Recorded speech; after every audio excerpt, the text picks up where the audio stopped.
What is up, everyone? It's Jake the Ashen Hollow. So this video is going to be quite different from my usual lore video format. Rather than just talking about a specific object or thing and what it could mean, I'm going to be going through a bunch of small things that I found curious throughout my time in the game, and whether or not they have any lore implications is still undecided. So it will be up to you to make of them what you will until we have more info. I'll call it the list of oddities. So, let's kick this thing off. First, I want to point out the resemblance the Firekeeper and Aldrich share, which, if made intentional, is certainly curious. Also, some people may believe that Aldrich would simply look like Gwendolyn since he devoured him and has all of his equipment and spells and whatnot, which, whether or not that is the case, the Firekeeper looking like Gwendolyn would still be pretty curious. So here is a side-by-side image of the two of them without their respective masks on. Do I need to point out anything? The silver gray eyes, the pale skin, the white hair. It is something I found curious, especially when we look at other characters in the game from behind their masks. They don't look like Aldrich or the Firekeeper, which leads me to believe that FromSoft made each of their characters have their own look, whether or not we would even mean to see their real faces.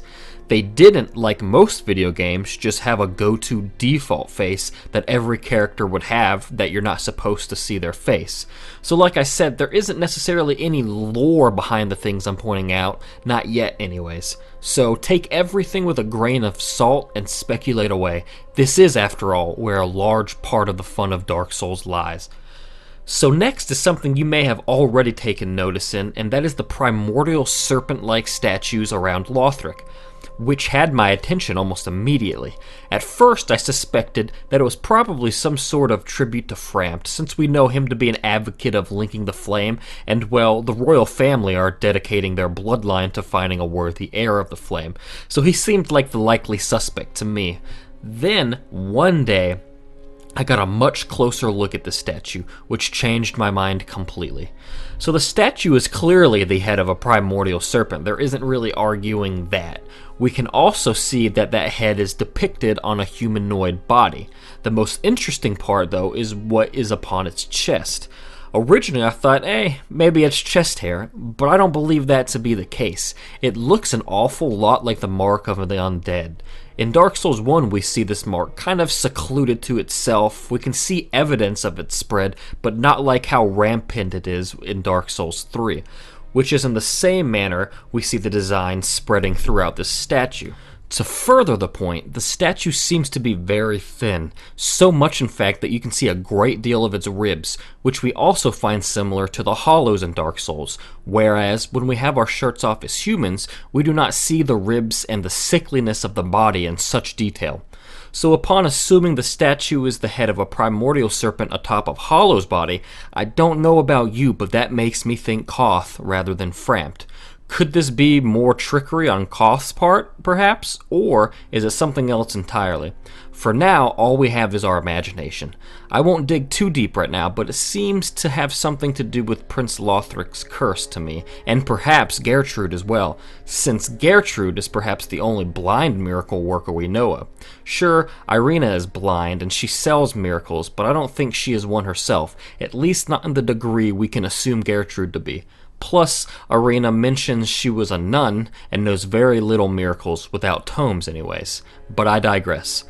I think at some point Gertrude had a lot to do with most miracles in the game. They all come in brailled tomes, which is just bloody convenient for Irina, but I think it likely to have been recorded by someone who was blind, and as well possibly even mute, as writing the miracles in braille would be the best way to pass them on. Anyways, if that could be the case, Gertrude likely would have written the tomes we find throughout the game, and included in that list would be the Londor Braille Divine Tome, which we know offers salvation for hollows and conversely curses all other living things. So Prince Lothric may fall into the category of conversely cursed living things. Gertrude would have a reason to be angered with the royal family, whether she was a part of it or not, which I know this is all just wild speculation, but that's slightly the point of this video. We aren't presented with much else to go on, so sometimes we just have to start grasping at straws, which in some cases isn't good to do, But in cases like this, especially when it's Dark Souls we're talking about, coming up with our own interesting thoughts or stories about untold stories is always fun. Anyways, to back the speculation up just a little bit more so you know where I'm coming from, is that the primordial serpent statue also looks as though it's supposed to have some sort of wings coming out from under its cloak, which looks slightly like the classic angelic looking wings, to me at least. And we know Gertrude to be associated with angels, so again I ask, another ruse from Koth or something else entirely? That is up to the gods now. Next up, we'll talk about Yorm and Wolnir and the possibility of them being blood related. If we read the Soul of Yorm the Giant, it says, Yorm is the descendant of an ancient conqueror, but was asked by the very people once subjugated to lead them, serving as both a weighty blade and a stone-hard shield. Okay, so he was a descendant of an ancient conqueror. If there is something we know about Wolnir, it is that he was a conqueror. If we read Wolnir's crown, it says, Once upon a time, such things were bequeathed judiciously to each of the rightful lords until Wolnir brought them to their knees and ground their crowns to dust. Then the crowns became one, and Wolnir the one high lord. The fact that this description stated once upon a time makes me think that it was a very long time ago. That and the fact that Wolnir is a skeleton kind of add to that. Which is why the description in Yorm's soul of being a descendant of an ancient conqueror, the key word being ancient, Wolnir seems to fit the bill. Especially considering Wolnir's enormous size, I think it's safe to assume he is or was a giant. Also, I want to point out the similarities in both Wolnir and Yorm's crowns. They definitely don't look identical by any means, but they do appear slightly similar in the way the jagged pieces form themselves around the crown. But that is just a simple thought on the matter.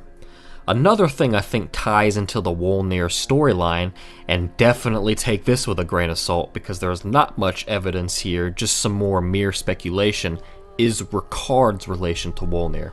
So we receive Ricard's rapier from an enemy summoned by the Serpent Man Summoner, who I'm inclined to believe is Ricard from some point in his life. But let's look at the description for his rapier. It says, a strikingly decorative rapier of an undead prince spoken of in ancient stories.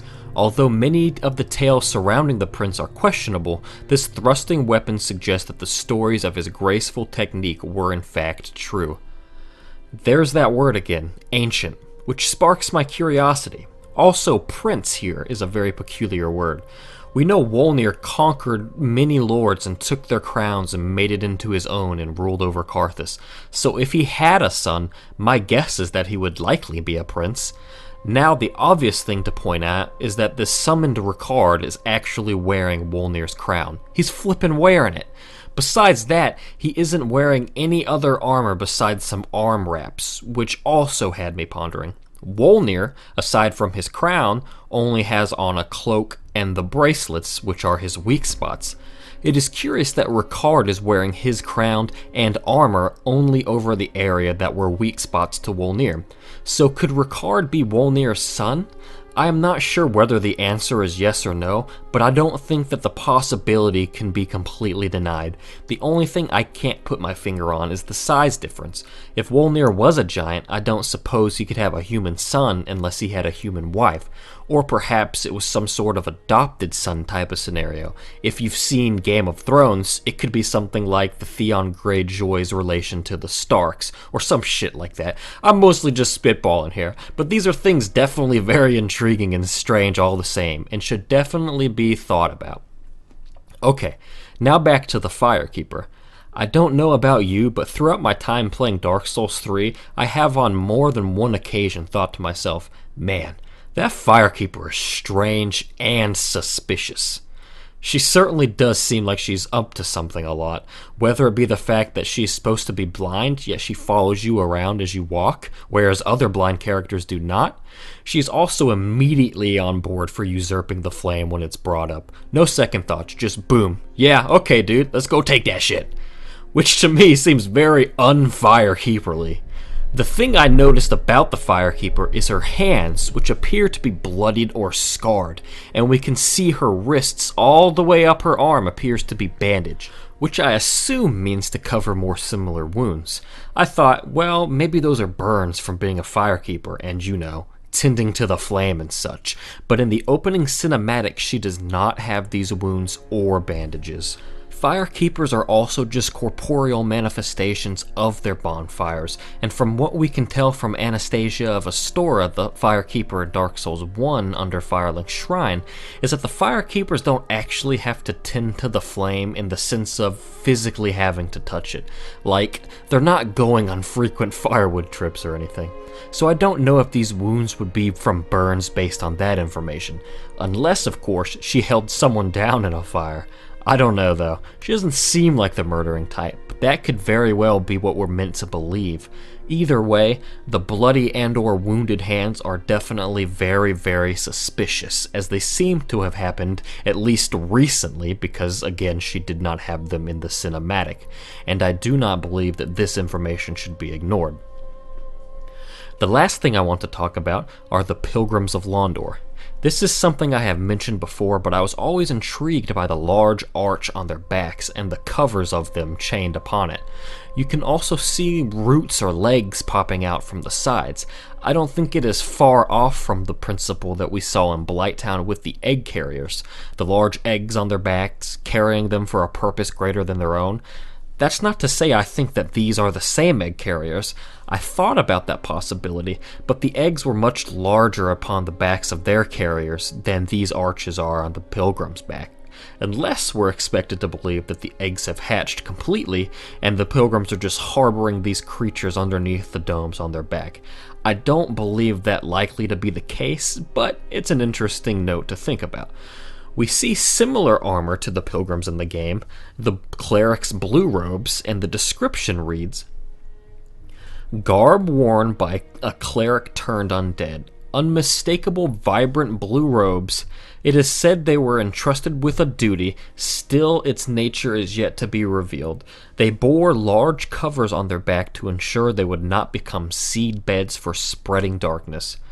So perhaps these seed beds have already been planted on the backs of these pilgrims, though what is it and where is it coming from, we really have no clue at the moment. But I think the seed bed meant to spread the darkness is likely the culprit for what the pilgrims are hiding chained to their backs. It also explains the plant-like protrusions coming out from the shells. Whether this is some sort of ploy from the Sable Church of Londor or something else I can't really say, just yet another interesting thing to this game that I hope unfolds in the future. Well, I think that about does it for this video. I hope you enjoyed it, and I will begin collecting more oddities I find throughout my time in Dark Souls to present to you guys in the next episode. Until then, though, thanks for watching, and please remember to like and subscribe if you haven't already, and be sure to find me on all the social media outlets listed in the description. Thanks again, everyone, and I'll catch you next time.